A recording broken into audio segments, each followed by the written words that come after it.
Muy buenos días, amigos. Francisco Antonio Méndez y el programa Economía y Mercado les saludan hoy miércoles 4 de marzo del 2026 con 23 grados Celsius aquí en La Julia, Distrito Nacional. Todavía fresquecito el clima, ¿eh? Va calentando mientras transcurre el día. ¿Cómo se calientan las actividades y la situación en el Golfo Pérsico, en Oriente Medio? Sigue candente el tema.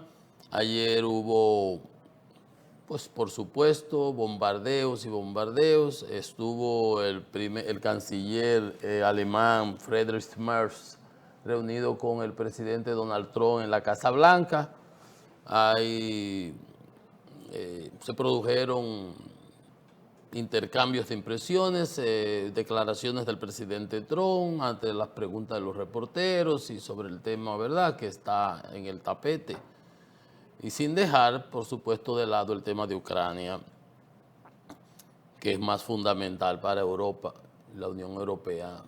Vamos a conocer de esos detalles, de las declaraciones que hiciera el presidente Trump, compararlas con las que ha venido haciendo, porque es que dice un día una cosa, al otro día mete otra más, se contradice, tiene que salir Marco Rubio, las declaraciones de Marco Rubio, del presidente, de Hegseth, nos plantean, como decía ayer, que como que no hay una estrategia clara.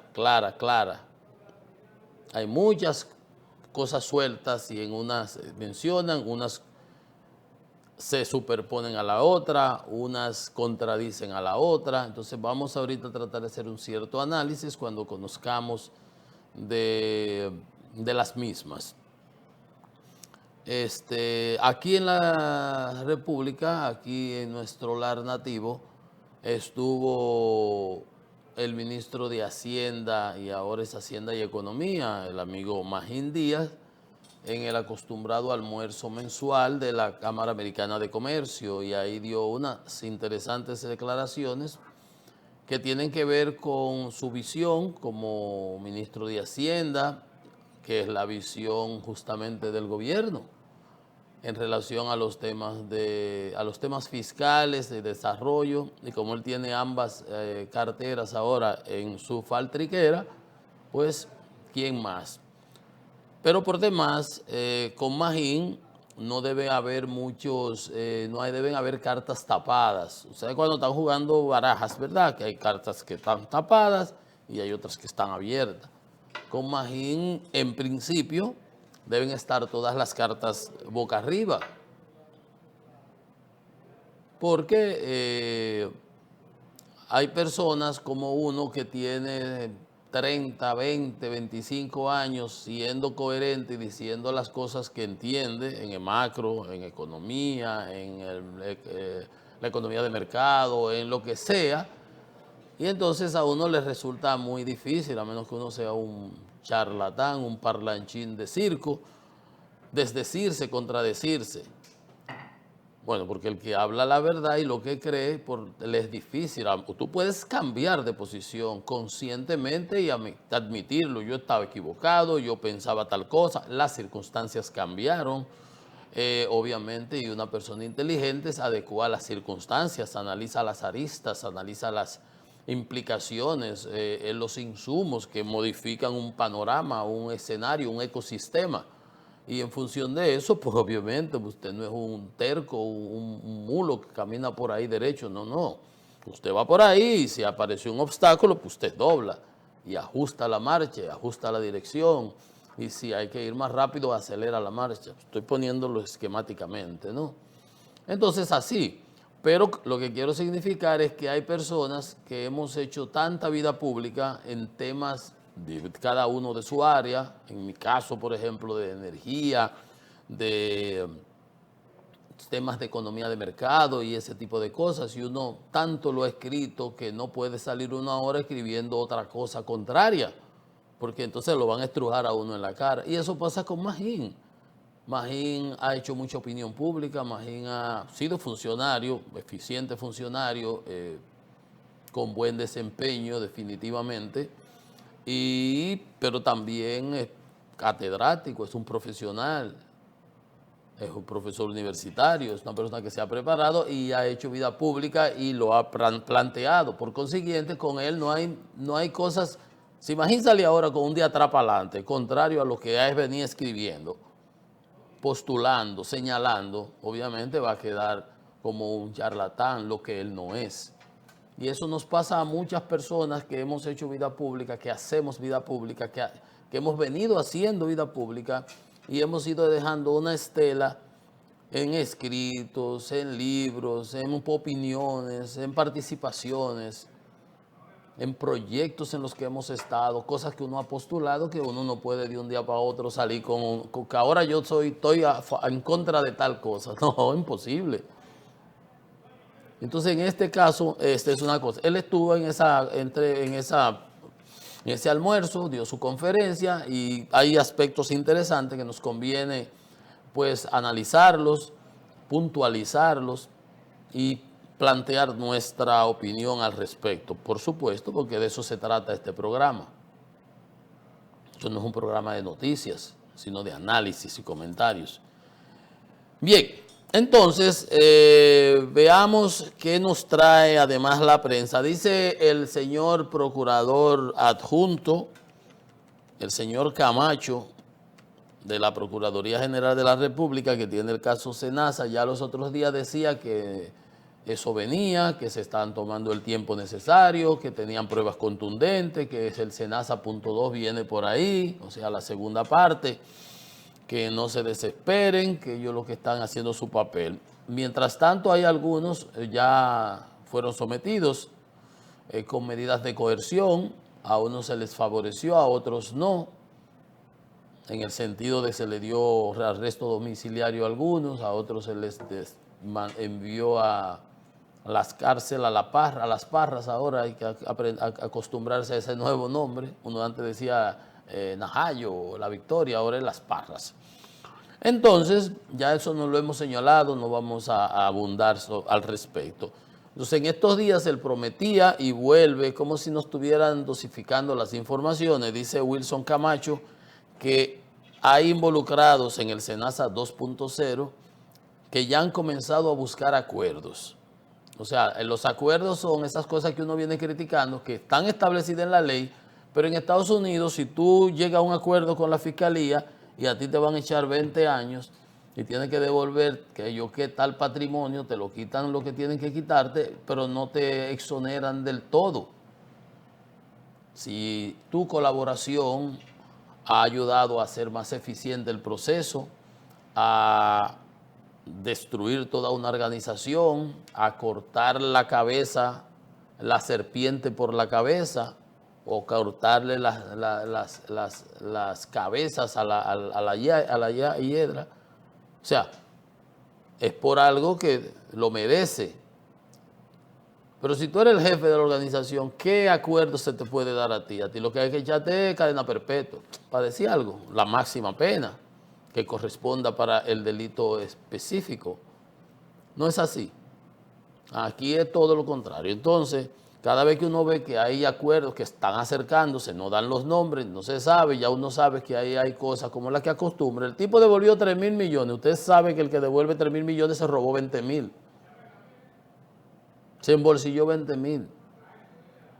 En los casos de narco, ayer analizábamos lo de la otra persona ahora que se acaba de entregar en Puerto Rico. Usted ve que los narcos de aquí lo piden en extradición y ni las autoridades lo persiguen ni los apresan y le permiten que se vayan, claro, porque son todos enliados con el oficialismo.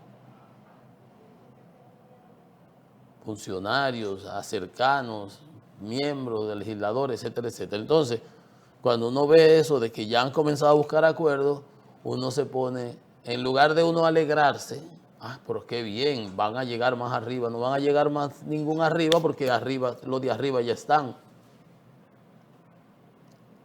Los de arriba ya están cogidos y tienen todas las informaciones y tienen todo el expediente. ¿De qué acuerdo es lo que están buscando? Señaló Camacho, ¿me entienden mi punto? Usted llega a acuerdo con los guaremates de abajo, como dicen en la calle los tigres ahora. O sea, con los pequeños de abajo, con los miembros medianos y bajitos de la organización para que le den informaciones para usted llegar a la cabeza.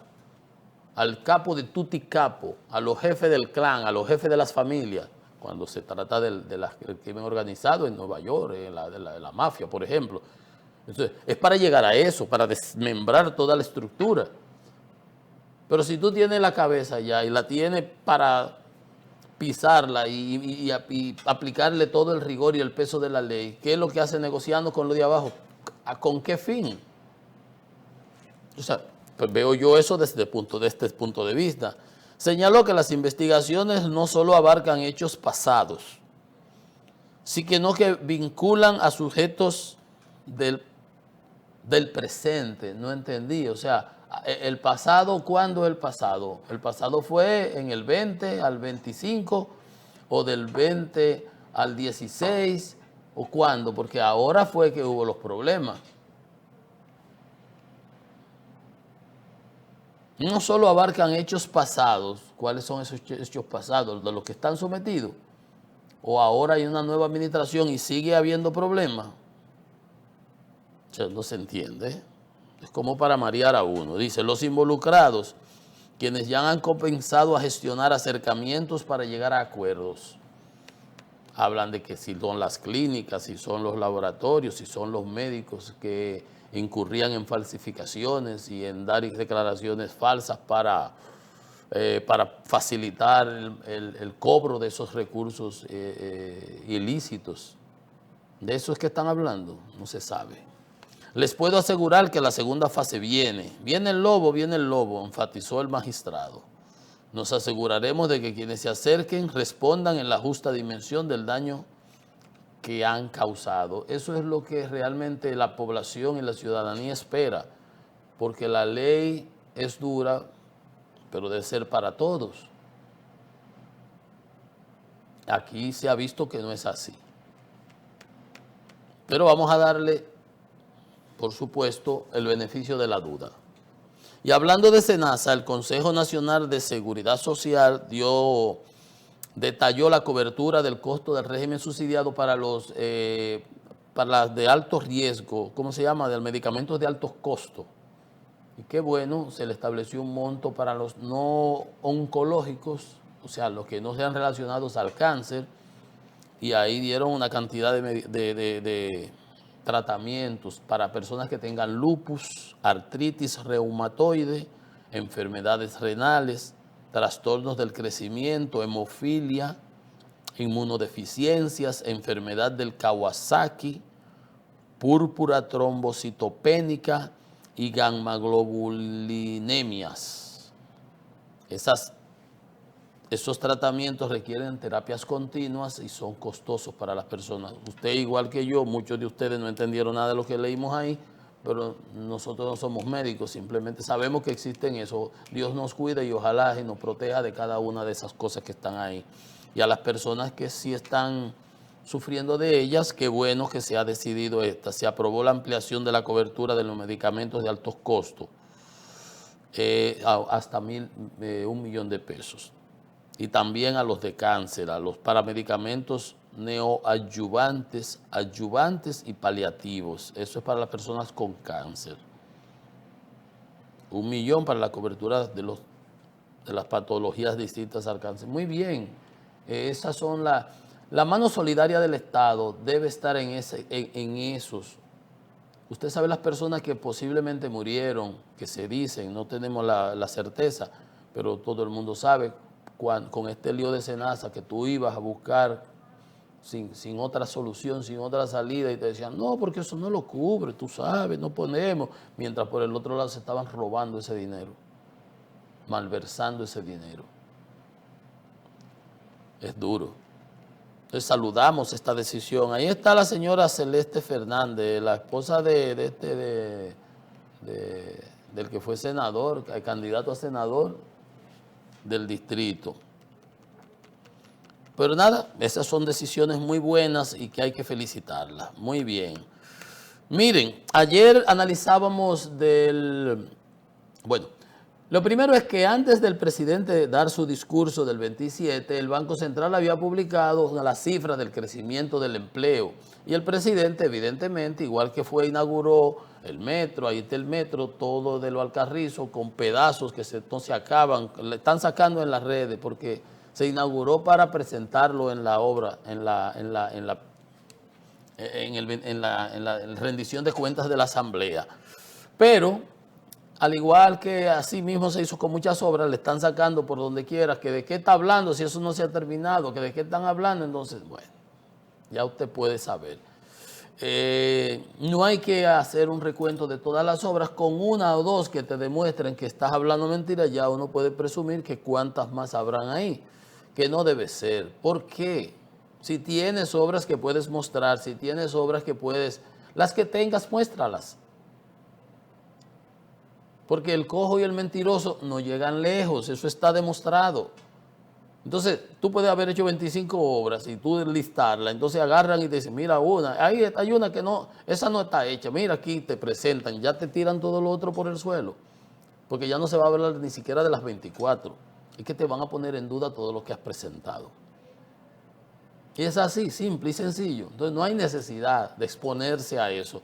Bueno, le están sacando. Entonces, igualito que con este tema, sale el banco, sale el trabajo del CRES, diciendo, bueno, pero de los 134,000 empleos que se generaron, el 64, 75% son del sector, lo generó el sector público.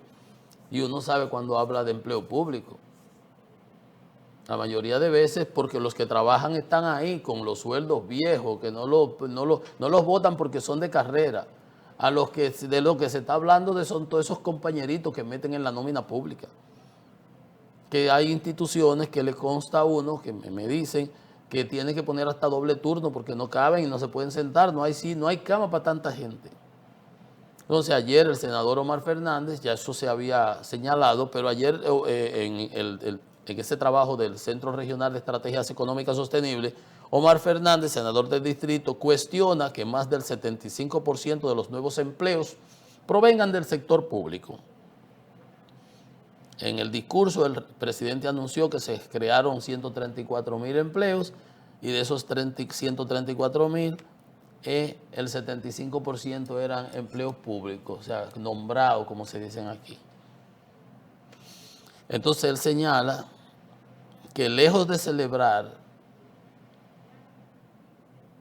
lo que debiéramos es lamentarnos porque eso es un aumento del gasto corriente. Quien debe promover eso y generar riqueza y generar empleos de calidad, bien remunerados, por aumento de la productividad y de la rentabilidad, debe ser el sector privado.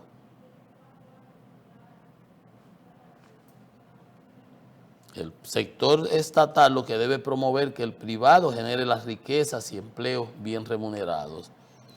Señala el senador del distrito que un crecimiento sustentado en el empleo público incrementa el gasto corriente, lo que decíamos. Se refirió también a la morosidad, que ha incrementado la morosidad bancaria, esto está en los últimos reportes, y que eso es indicativo de que muchas familias están recurriendo al financiamiento para cubrir gastos esenciales, que ahora vas al supermercado, la funda del súper cada vez está más vacía con el mismo dinero que ibas antes, con la misma cantidad de dinero, lo que significa que aquí ha caído el poder adquisitivo. ¿Por qué? Bueno, el quintil número 1 de las personas de menores ingresos es el más impactado cuando se genera inflación alimentaria, porque los de menores ingresos es lo comido por lo servido. Lo que te ponen se acabó y es paycheck por paycheck. Cheque que entra, cheque que sale, todo. Ahí no hay para ahorrar, no hay para...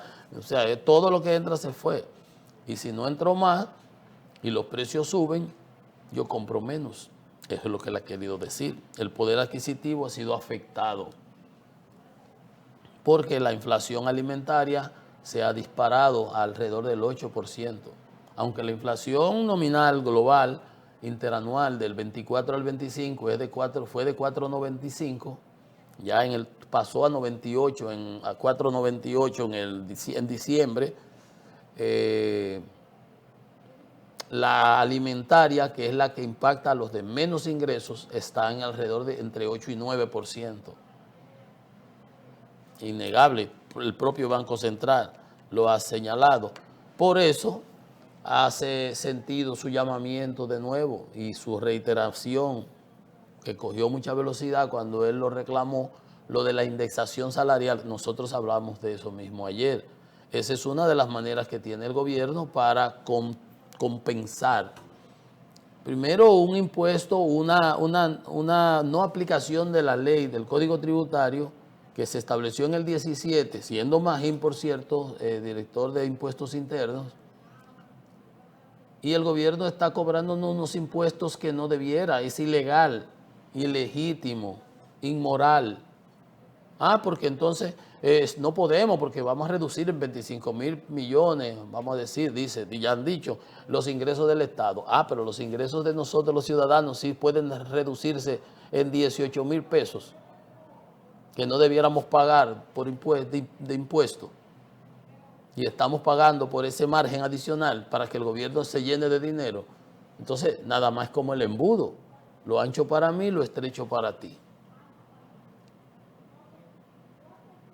El gobierno sí se puede regodear de dinero, mientras que la población tiene que sufrir los embates. Entonces, así no debe ser. Entonces, hace sentido en una situación como esa, pues justamente aplicar esa indexación que no se ha hecho. Pues les decía que ayer estaba entonces en la Casa Blanca el canciller alemán Friedrich Merz y sentado con el presidente Trump, y hablaban de, bueno, de lo que ha habido, el apoyo, o sea, muchos entendemos que Irán, un país que ha amenazado y que ha prometido y que acostumbra y financiaba el terrorismo durante toda la zona, con armas nucleares es un peligro. Se negoció cuando Obama, se estaba negociando. Lo que entienden algunos es que se podía haber llegado, ya que ellos habían aceptado, a un acuerdo diplomático. Quizás no había que llegar a ese extremo. Y hay quienes analizan que no es quien está dirigiendo realmente el timón, quien lleva el timón de esta situación, de esta guerra, no es Trump, sino Netanyahu. Oigan, ¿por dónde van las cosas? Yo he dicho que a mí me parece que todas esas cosas internacionales, bombardeo aquí, ataque allí, todas esas cosas, los hace Trump para ocultar situaciones internas de su economía. Son opiniones también que hay de analistas y pensadores que conocen del panorama y ven el mundo en perspectiva. Entonces, bueno, hay opiniones que van diversas, y para involucrarse en el conflicto ha habido reticencia. Inglaterra, España. Bueno, ayer en la reunión con Merz, Trump acabó con España. Y es más, dijo que le iba a poner un embargo y que le iba a cortar, no necesitaban tener mayor relaciones con España porque no le prestó el uso de unas bases. Y él dice que él la puede usar como le dé la gana, aunque no se la autorice. Oigan ustedes, qué cosa. O sea, violar el espacio aéreo sin autorización, algo, o sea, ¿cómo así? ¿Por ahí las reglas del mundo? ¿Por ahí, en qué? Trump dice que España es un socio terrible y que nadie le dirá si puede usar sus bases que están en territorio español para ir a atacar aviones ahí. Inglaterra le prohibió, no le permitió tampoco, está guillado con Inglaterra, pero oigan lo que dijo, que ha sido un socio terrible de la OTAN. Las bases de Rota y Morón, que están ahí, en España. Y le dije a Scott Bessent, el secretario del Tesoro, que cortara toda relación con España. Así es que él reacciona, él estaba en una rueda de prensa y dice todas esas cosas. Y uno no acaba, o sea, es lo que a este señor le parezca, le llegue a la cabeza en un momento, que dice, así mismo con la justificación, sugerir un embargo comercial contra Madrid por su postura por la guerra. Lo único es que Madrid no está solo. Madrid, parte de la Unión Europea, y si afecta a uno, lo está afectando a todos, como en el caso de la OTAN. Dijo él, podríamos usar sus bases si quisiéramos. Oigan ustedes, o sea, él puede ir allá a Inglaterra y usar la base si le da la gana, porque eso es territorio de él. Oiga cómo se está manejando el mundo. Podríamos simplemente volar y usarlas. ¿Sí? ese es el presidente de los Estados Unidos. España no tiene absolutamente nada que a Estados Unidos le interese. Eso dijo de Canadá, eso dijo de Brasil, eso él dice de todo el mundo. Salvo gente estupenda. Tampoco estoy contento con el Reino Unido, explicó Trump. Londres ha sido muy poco colaborador. A él hay que celebrarle el cumpleaños aunque uno no esté de acuerdo, comprarle velón, velita, los globos y todo, si aunque usted no esté de acuerdo con sus decisiones. Que hay gente que entiende por las explicaciones que yo he dado. Bueno, España le respondió, para entrar antes de entrar en ese tema, dice que España cumple sus compromisos con la OTAN y con la defensa europea. Y que Trump, si quiere revisar la relación bilateral con España, deberá respetar la legalidad internacional y los acuerdos de la Unión Europea y los Estados Unidos. Ahí le respondió muy claramente la voluntad de seguir cooperando y todo, pero España es un país soberano que no tiene por qué aceptar los humores de Trump, que si él hoy amaneció bien o que si no amaneció, o que si amaneció mal. Entonces, ese tipo de cosas son las que, como se está manejando el mundo. Entonces, con relación a por qué ellos hicieron el ataque preventivo de atacar, Trump dice que lo hizo porque, según Irán iba a atacar primero. En mi opinión, Trump, iban a atacar primero, pero no tiene base, no tiene pruebas, no tiene ningún documento que lo dijera. Después, eso contradice.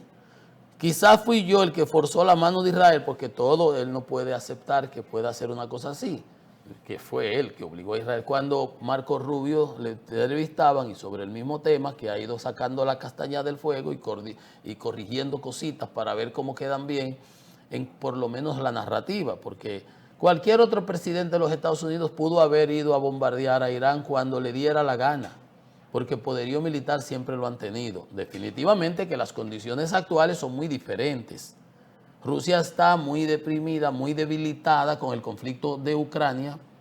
Ya perdió a Siria y las bases de Siria con Bashar al-Assad, perdió aquí a Maduro y así sucesivamente. Y obviamente ya Irán, que era el poder de la zona, se tiene 300.000 misiles, qué sé yo, que son tantas cosas más, le destruyeron a Hamas, le destruyeron a Hezbollah, los Houthis están en desbandada, los está por activar, las células durmientes que tienen por aquí, en el Líbano, en Yemen, etcétera, etcétera, en Irak, etcétera. Pero nada por el estilo. Entonces, había dicho Marco Rubio, el canciller, que habían atacado porque de manera preventiva sabían que Israel iba a atacar y que por su consiguiente Irán iba a ripostar y iba a atacar todas las bases americanas junto con Israel, que por eso ellos decidieron atacar primero para evitar daños. Totalmente lo contrario a lo que dice Donald Trump, porque si así hubiera sido, lo único que tenían era que obligar a Netanyahu a que no fuera a provocar ese conflicto. Pero Netanyahu estaba cerrado a banda de que iba a ir a acabar con lo que quedara de los remanentes, supuestamente, de los programas nucleares, existentes o no, ciertos o no, ese no es el punto. O sea que aquí, por eso hay gente que dice que el que lleva el timón y que ha llevado el timón aquí y que ha involucrado a Estados Unidos en esto ha sido Israel. De todas maneras, ustedes ven cómo han sido las decisiones, y por eso hay gente que dice cuál es la estrategia final, cuál es el endgame que hay con esto. Ahí se cerró el estrecho de Hormuz, habla de que ahora va a convoys, se puede hacer para escoltar los buques. El único problema de eso que va a hablar con la DFC, Development Financial Corporation de los Estados Unidos, para que otorgue seguros, porque los fletes y los seguros se incrementan, los barcos no quieren, las navieras no quieren, las aseguradoras no quieren asegurar porque la probabilidad de ocurrencia de un fracaso ahí en la zona es elevadísima. Y las aseguradoras lo que tratan es de diversificar esos riesgos. Pero eso es como irte tú a meter en la boca del lobo. Si Irán eso es un pedacito de terreno ahí, son como 30 kilómetros. Y los misiles van y vienen, y las barcas y las minas marítimas que se colocan. Entonces, aunque él dice esas cosas y yo no sé quién es que se las hace, se las vende esas ideas, porque no es verdad que la MERS, MSC